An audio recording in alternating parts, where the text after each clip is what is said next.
High.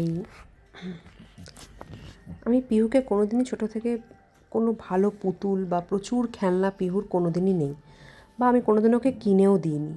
কারণ আমি ছোটো থেকেই চেয়েছিলাম যে ও এদের সাথে বড় হোক, কারণ ওর বাড়িতে এত সুন্দর খেলার সাথী আছে, সত্যি করে ওর কোনো অর্নামেন্টাল খেলনার কোনো প্রয়োজন হয় না। এবং পিহু আর ওরিওর বন্ডিংটা একদম ডে ওয়ান থেকেই ভীষণ ভালো।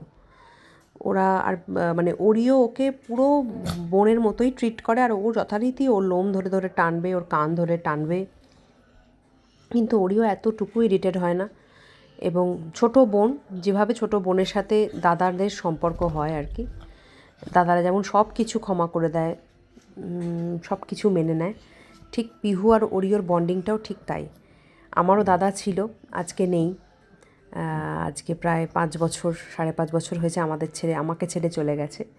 তো ওদের দুজনের বন্ডিংটা যখন দেখি, সত্যি আমার দাদার কথা খুব মনে পড়ে।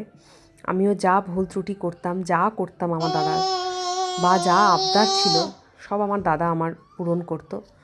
তো আমিও চাই ওদের এই ভাই বোনের সম্পর্কটা যেন খুব মজবুত থাকে এবং ভালো থাকে।